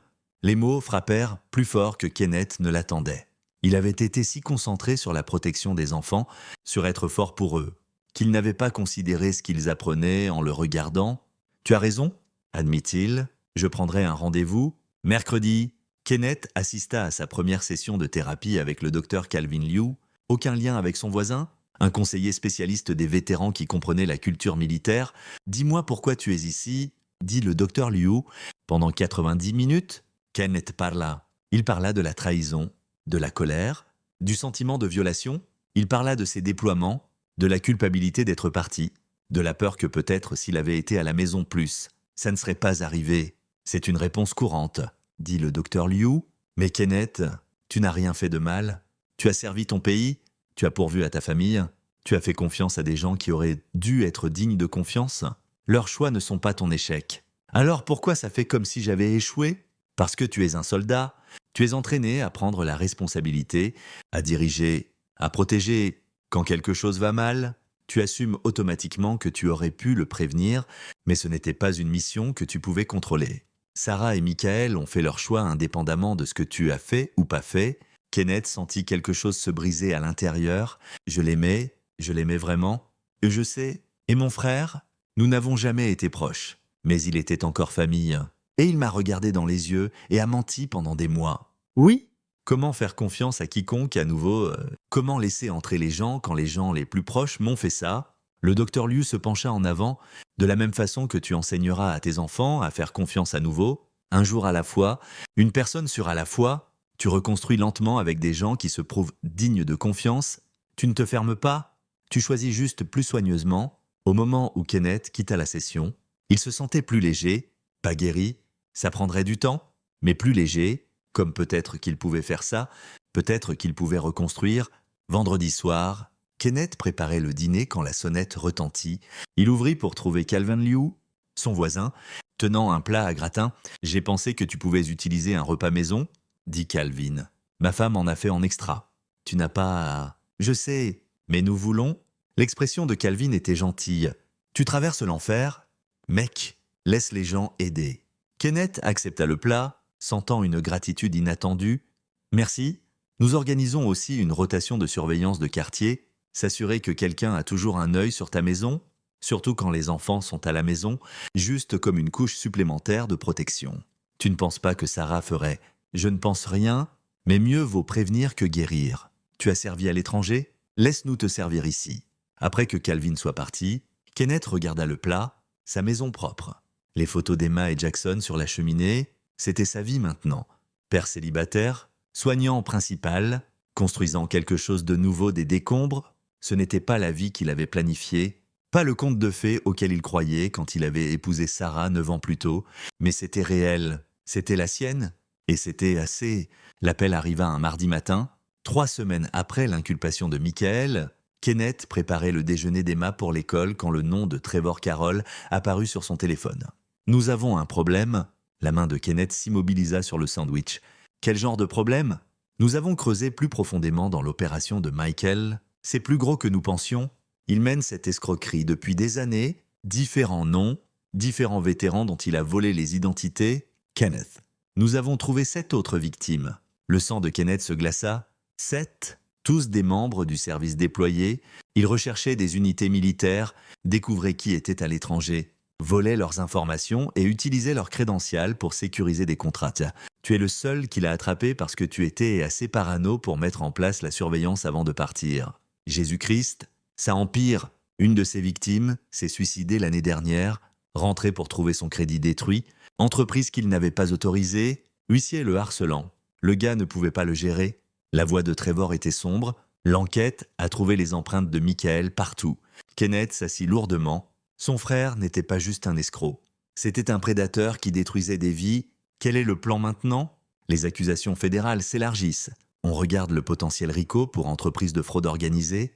Kenneth, ton frère pourrait ne jamais revoir la lumière du jour. Après l'appel, Kenneth annula ses plans du matin et conduisit à l'hôpital VA. Il avait besoin de voir les visages des gens que Michael avait blessés. Besoin de comprendre l'étendue complète des dommages. Au bureau des services aux victimes, il rencontra le sergent Lee Hinton, un vétéran des Marines qui était rentré d'Irak pour trouver son nom attaché à une entreprise de construction frauduleuse. La dette lui avait coûté sa maison, son mariage, son habilitation de sécurité. « Je ne connaissais même pas ton frère, dit Lee calmement. Il m'a juste choisi parce que j'étais déployé et ne pouvait pas me défendre. Kenneth écouta histoire après histoire, chaque vie déraillée par la fraude de Michael, chacun luttant pour reconstruire. « Je suis désolé, » dit Kenneth quand il les eut toutes entendues. « Je suis désolé que mon frère vous ait fait ça. Ce n'est pas ta faute. » dit l'un d'eux, Sergeant Reuben Albright, un ingénieur de l'armée. « Tu l'as arrêté? Tu l'as attrapé? Sans toi, il serait encore là dehors à détruire des vies. » Kenneth quitta la VA avec une nouvelle compréhension. Ce n'était plus juste sur sa trahison personnelle, c'était sur la justice pour les gens qui ne pouvaient pas se battre, qui avaient desservi leur pays et avaient été victimisés pour ça. Ce soir-là, Kenneth conduisit à la prison du comté où Sarah était détenue en attendant la sentence. Elle avait été déplacée de l'assignation à résidence à la détention après que les procureurs s'inquiètent qu'elle pourrait fuir. Kenneth devait la voir, devait comprendre une chose finale. Ils s'assirent face à face dans la salle de visite, une épaisse barrière en plexiglas entre eux. Sarah avait l'air creuse, vieillie, rien comme la femme qui l'avait épousée. « Pourquoi es-tu venue ?» demanda Sarah. « J'ai besoin de savoir quelque chose. Savais-tu pour les autres victimes ?» Le visage de Sarah s'effondra. « Quelles autres victimes ?» Michael a volé des identités de 7 autres membres du service déployé, a utilisé leurs noms, leurs crédentials ont détruit leur vie. L'un d'eux s'est tué. La voix de Kenneth était plate. Non, non, je jure, Kenneth. Je ne savais pas. Il m'a dit que c'était juste ton nom, que tu avais accepté avant de déployer, que ça aidait la famille. Et tu l'as cru. Je voulais le croire. » La voix de Sarah se brisa. Il me faisait me sentir vu. Il me prêtait attention. Il était là quand tu ne l'étais pas. Je sais que ce n'est pas une excuse. Je sais que c'est terrible. Mais j'étais seul et il était là et j'ai arrêté de penser clairement. Kenneth la fixa, la voyant clairement pour peut-être la première fois. Elle n'était pas mauvaise, elle était faible, égoïste, facilement manipulée, et cette faiblesse leur avait coûté tout. « Les enfants demandent de tes nouvelles, » dit-il calmement. Les mains de Sarah pressèrent contre le plexiglas. « Vont-ils bien? Ils sont blessés ?» Confus. Emma est en colère. Jackson pleure la nuit. Parfois, l'expression de Kenneth durcit, mais ils guérissent. Parce qu'ils ont de la stabilité maintenant. Ils ont un parent qui les met en premier. Je suis désolé. Mon Dieu, Kenneth. Je suis tellement désolé. Je sais, mais désolé ne répare pas ça. Désolé ne rend pas ce que tu as pris. Kenneth se leva. Je suis venu ici pour te dire quelque chose. Le procureur t'offre un accord. Témoigne contre Michael. Fournis des preuves pour les cas des autres victimes et tu auras probation au lieu de prison. Après avoir complété ta sentence et après avoir complété la thérapie, je permettrai des visites supervisées. Mais tu n'auras jamais la garde à nouveau. Tu ne prendras jamais de décision pour ces enfants. Tu seras dans leur vie seulement autant qu'ils le veulent. C'est plus que je ne mérite. Oui, mais ce n'est pas pour toi. C'est pour Emma et Jackson. Ils ont besoin de savoir que leur mère a essayé de faire les choses bien.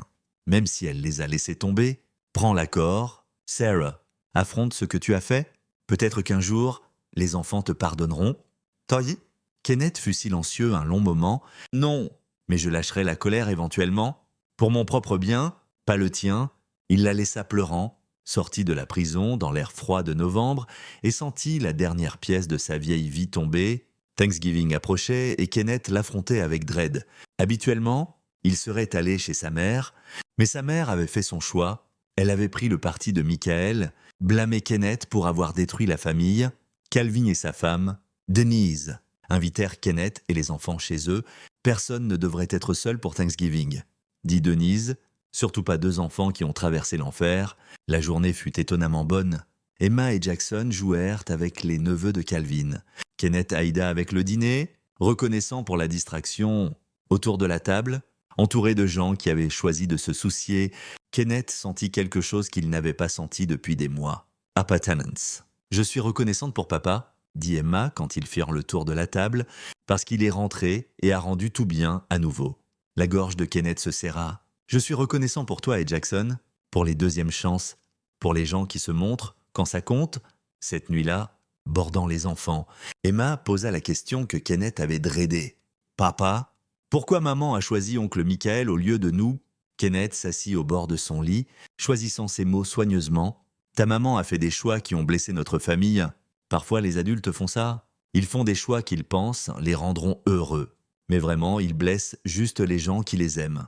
Avons-nous fait quelque chose de mal? Non, ma chérie, jamais.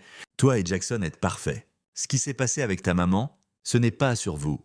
C'est sur elle et les choix qu'elle a faits. Tu n'as pas causé ça et tu n'aurais pas pu l'arrêter. Aimes-tu encore maman?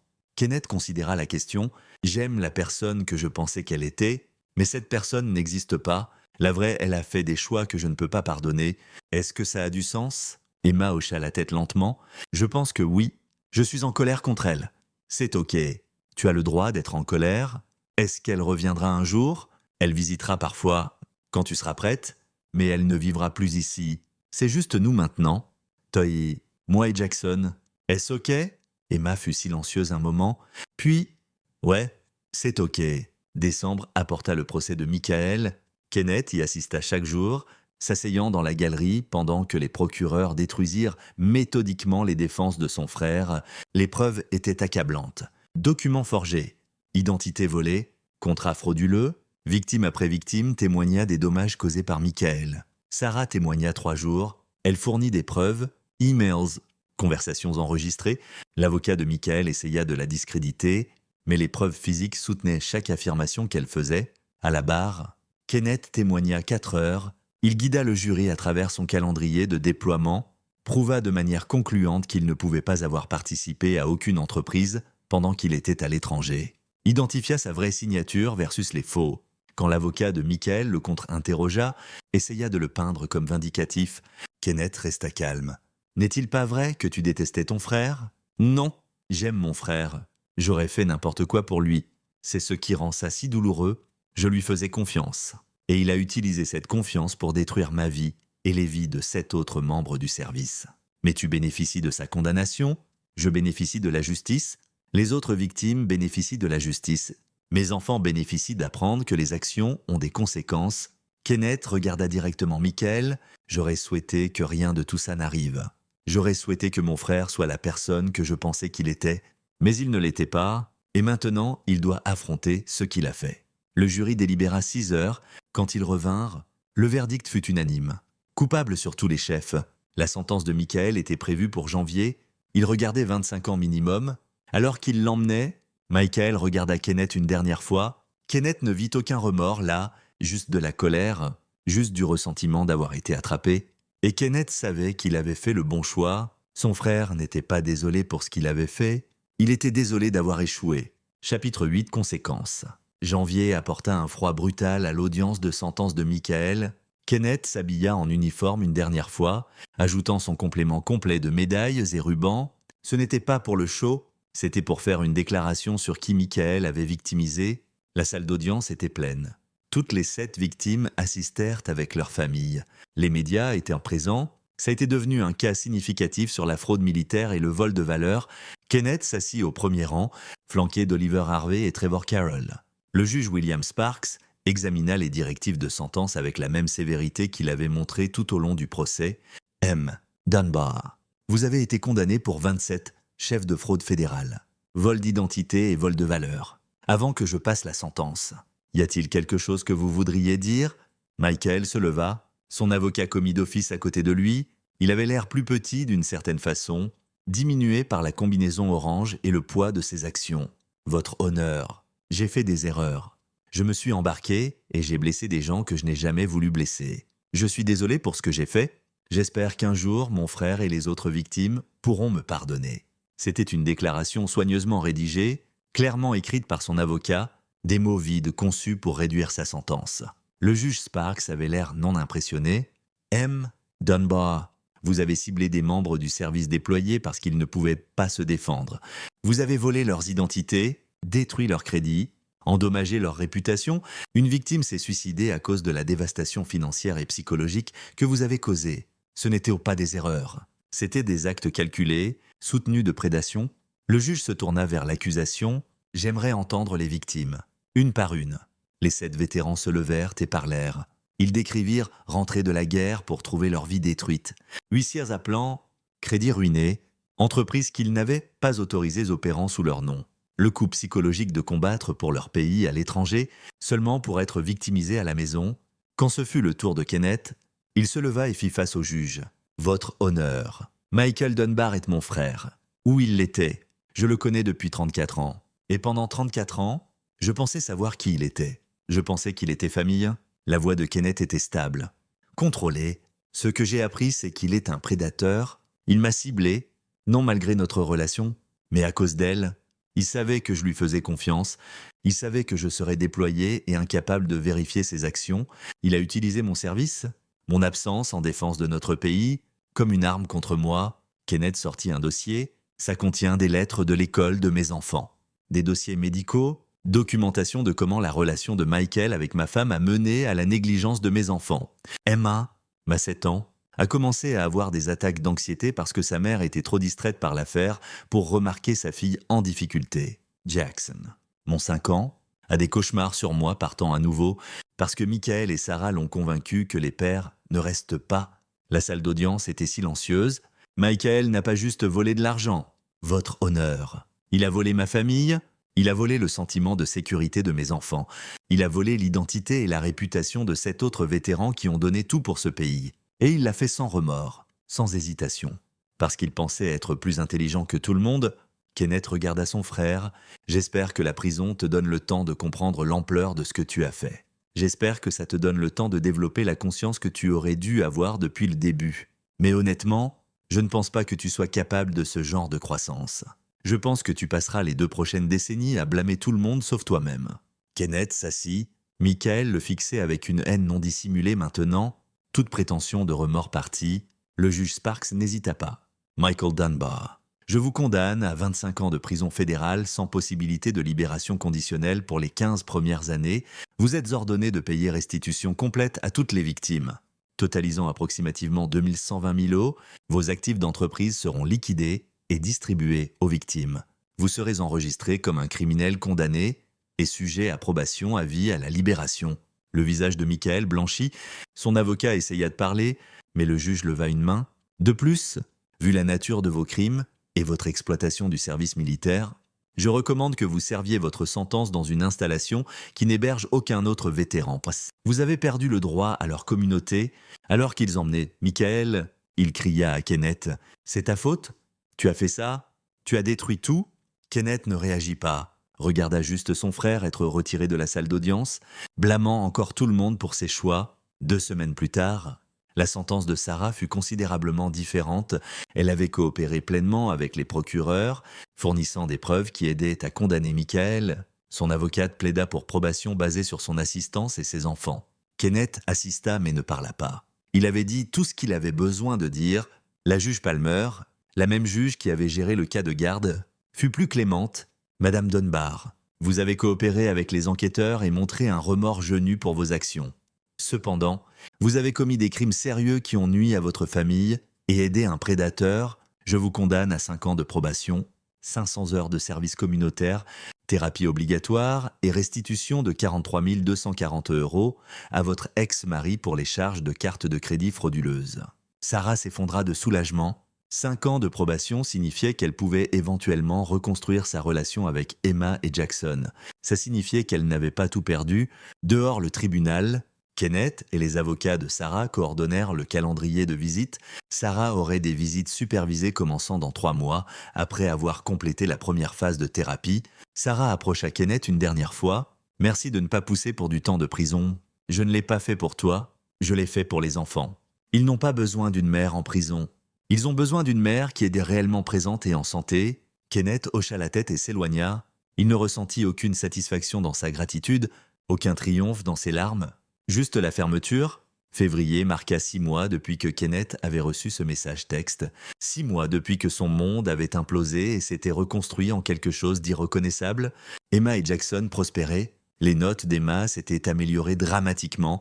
L'anxiété de Jackson avait diminué avec une thérapie consistante et une routine stable. Ils demandaient, pour leur mère, occasionnellement, mais principalement, ils semblaient contents de leur nouvelle normale. Kenneth avait transitionné hors de l'armée, plus de déploiement, plus de manquer anniversaires et vacances. Il avait pris un job comme contractant de défense, travaillant de la maison 3 jours par semaine, présent pour le ramassage d'école et dîner chaque soir. La maison était devenue un foyer. Photos des 3-2 couvraient les murs, projets d'art de l'école décoraient le frigo, les crampons de soccer d'Emma et les camions jouets de Jackson encombrèrent l'entrée. Ce n'était pas parfait, Kenneth voyait encore un thérapeute hebdomadairement travaillant sur la trahison et le trauma. Emma avait occasionnellement de mauvaises journées où elle était en colère contre ses deux parents. Jackson avait encore des cauchemars parfois, mais ils guérissaient ensemble. Un samedi matin, Kenneth faisait des crêpes quand Emma entra dans la cuisine. Les yeux ensommeillés et portant son pyjama violet préféré. « Papa, puis-je te demander quelque chose ?»« Toujours, ma chérie. Es-tu heureux ?» La question prit Kenneth au dépourvu. Il y réfléchit honnêtement. Était-il heureux ? Son mariage s'était terminé en trahison. Son frère était en prison. Sa mère refusait de lui parler.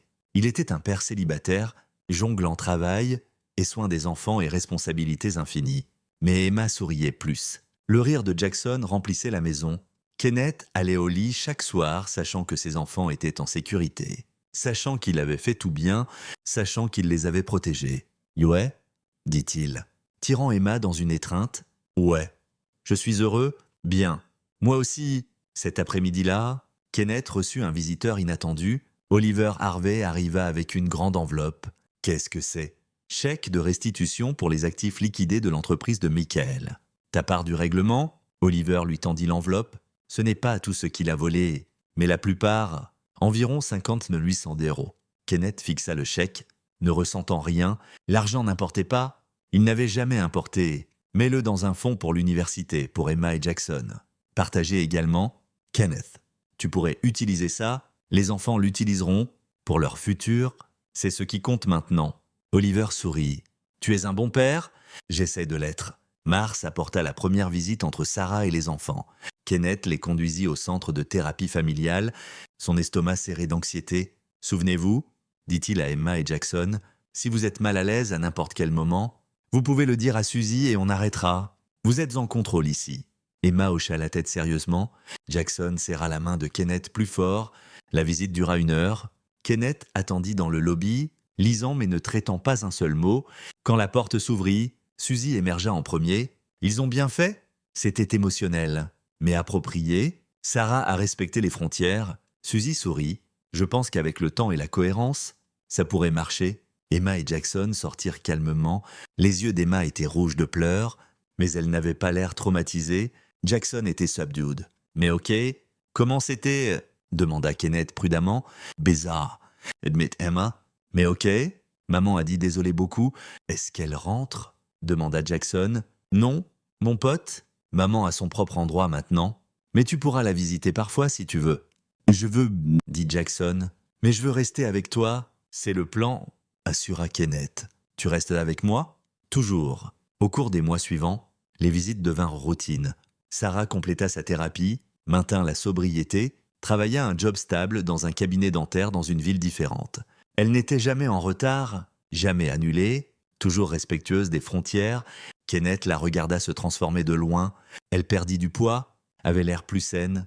Plus important, elle s'engageait avec les enfants au lieu de juste performer la maternité. Elle écoutait quand ils parlaient, elle demandait sur leur vie, elle était présente. Ce n'était pas le pardon. Kenneth n'oublierait jamais ce qu'elle avait fait, ne lui ferait jamais complètement confiance. Mais c'était quelque chose, peut-être la rédemption, peut-être juste la responsabilité, enfin acceptée.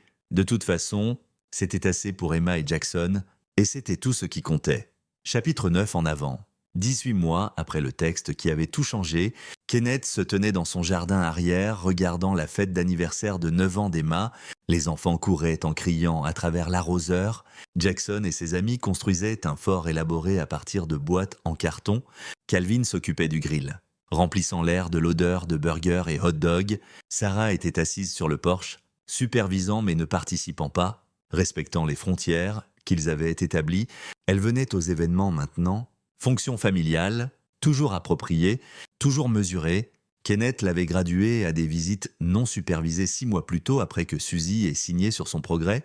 Ils ne seraient jamais amis, ils ne seraient jamais rien d'autre que des coparents prudents, mais ils étaient fonctionnels. Et pour les enfants, c'était assez. Oliver Harvey arriva avec sa femme, portant un cadeau pour Emma.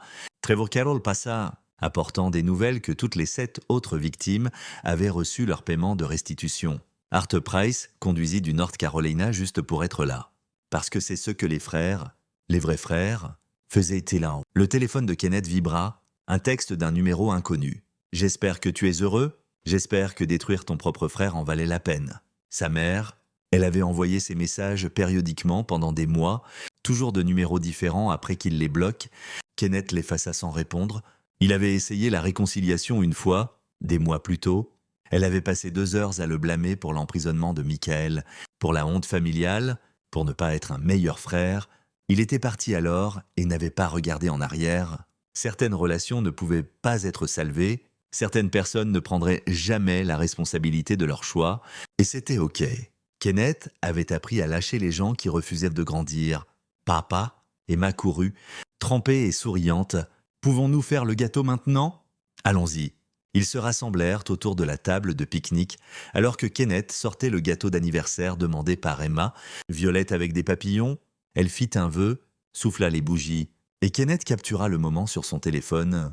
Son sourire était jeune, non forcé, heureux. C'était la victoire, pas les victoires au tribunal où la justice servit. Ça, Emma riant, Jackson jouant, un foyer rempli de gens qui choisissaient de se montrer après la fête, après que tout le monde soit parti. Kenneth borda les enfants. Emma bourdonnait encore de sucre et d'excitation. C'était le meilleur anniversaire jamais, déclara-t-elle. Je suis content, ma chérie. Papa, la voix d'Emma devint sérieuse. Penses-tu que maman vivra à nouveau avec nous? Kenneth avait attendu cette question. Non. Bébé, maman et moi sommes divorcés. Ça signifie que nous ne sommes plus mariés et nous ne vivons pas ensemble. Mais nous vous aimons tous les deux et nous serons tous les deux dans votre vie. Bien, parce que j'aime comment les choses sont maintenant. Est-ce mauvais? Non, c'est honnête. Kenneth l'embrassa sur le front. Tu as le droit de ressentir ce que tu ressens. N'excuse jamais pour ça. Après que les enfants soient endormis, Kenneth s'assit sur son porche arrière avec une bière, regardant les étoiles, les mêmes étoiles qu'il avait regardées de Somalie, d'Irak, d'Afghanistan. Mais tout en dessous était différent maintenant. Son téléphone sonna. Susie Hancock, la thérapeute, Kenneth. Je voulais te donner un heads-up. Je signe officiellement sur le cas de Sarah. Elle a complété tous les requirements. Maintenu la sobriété et l'emploi, démontré une parentalité appropriée, consistante. Je recommande au tribunal que les visites supervisées soient levées complètement. Kenneth absorba ça. Tu penses qu'elle est prête? Je pense qu'elle est aussi prête qu'elle le sera jamais. Elle a fait le travail, Kenneth. Du vrai travail. Si elle le maintient à long terme reste à voir. Mais en ce moment, elle est une parent fonctionnelle. Ok. Je fais confiance à ton jugement. Comment vas-tu? Nous avons passé tant de temps focalisés sur le progrès de Sarah, mais tu as été sur ce voyage aussi. Kenneth considéra la question. Je vais bien? Mieux que bien. En fait, j'ai mes enfants, un job que je ne déteste pas, de bonnes personnes autour de moi. Je dors toute la nuit pour la première fois, en années. Et Sarah, comment te sens-tu sur son progrès? Fière, je suppose. Pas d'elle exactement. Mais pour les enfants, ils méritent une mère qui se montre. Je suis content qu'elle devienne cette personne. C'est sain. Tu as vraiment travaillé à travers ça? Kenneth. Je n'avais pas beaucoup de choix. Mes enfants regardaient. Kenneth sourit dans l'obscurité. Ils avaient besoin de voir que tu peux survivre à la trahison, que tu peux reconstruire, que les méchants ne gagnent pas toujours. Après l'appel, Kenneth sortit son ordinateur portable et ouvrit son journal, quelque chose que le docteur Liu avait suggéré des mois plus tôt. Écrire des pensées, traiter des émotions, documenter le voyage. Anniversaire de 9 ans d'Emma, elle me ressemble tellement. Sérieuse, réfléchie, protectrice de son frère, Jackson devient plus extraverti, se fait des amis, trouve sa voie. Ce sont de bons enfants, des enfants incroyables. Malgré tout ce qu'ils ont traversé, ils sont gentils et drôles et résilients. Sarah va mieux, je n'aurais jamais pensé écrire ça. Mais c'est vrai, elle est devenue quelqu'un à qui je peux faire confiance avec les enfants. Si pas avec quoi que ce soit d'autre. C'est plus que ce que j'attendais il y a 18 mois. Michael est encore en prison. Je ne pense plus beaucoup à lui. La colère est partie. Il est juste quelqu'un que je connaissais autrefois. Quelqu'un qui a fait des choix terribles et doit vivre avec eux. Maman a envoyé un autre texte de haine aujourd'hui. Effacé. Certaines relations ne peuvent pas être réparées. Et c'est ok. J'ai des gens qui se montrent, des gens qui comptent. C'est assez. J'ai déployé 4 fois pour ce pays. Je pensais que je protégeais le foyer, protégeais la famille, protégeais un rêve américain abstrait. Il s'avère que je protégeais juste une illusion. Mais maintenant, je protège quelque chose de réel. Mes enfants, notre vie, notre futur, Et ça vaut plus que tout ce que j'ai fait à l'étranger. Demain, je prends les enfants au parc. Emma veut pratiquer le soccer. Jackson veut nourrir les canards. Des trucs simples, des trucs normaux, le genre de jour que j'ai manqué pendant que j'étais déployé. L'armée ne me manque pas. Ne manque pas l'adrénaline ou le but ou la mission, parce que ma mission est ici, faire le petit déjeuner, vérifier les devoirs, embrasser les genoux écorchés, enseigner à mes enfants que l'amour n'a pas à blesser. Sarah a texté après la fête. Me remerciant de l'inclure, dit que voir Emma si heureuse lui a fait réaliser combien elle avait manqué, combien elle avait presque perdu pour toujours. Peut-être que c'est du progrès, peut-être que c'est de la sagesse gagnée à la dure. Je lui ai dit qu'elle est à la bienvenue aux événements familiaux tant qu'elle respecte les frontières, pas le pardon, juste la coexistence.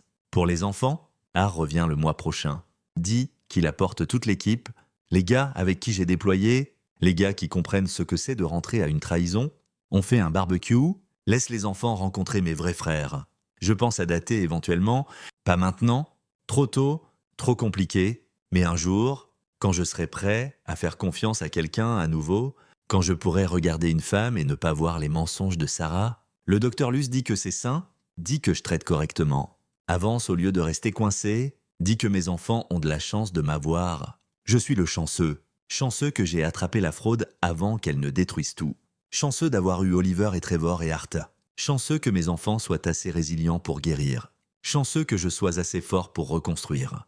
Kenneth ferma l'ordinateur portable et regarda les étoiles à nouveau. Quelque part là-dehors, d'autres membres du service étaient déployés, faisant confiance que leur famille était en sécurité à la maison. Il espérait qu'ils avaient raison.